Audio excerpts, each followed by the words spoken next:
जमात अव्वल मजमून रियाजी सबक ऊपर नीचे तैयार करदा कौसर जहां। प्यारे बच्चों, आज हम ऊपर नीचे इस सबक का मुतालिया करेंगे। इस तस्वीर में बिल्ली दरख्त के ऊपर है। इस तस्वीर में बिल्ली दरख्त के नीचे है।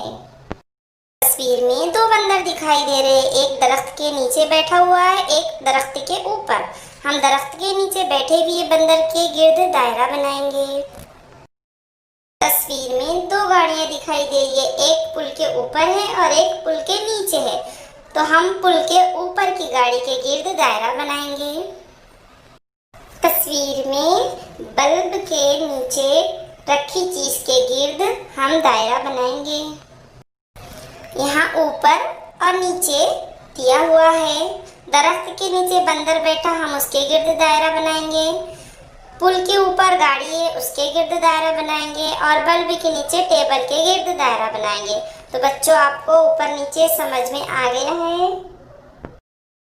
शुक्रिया।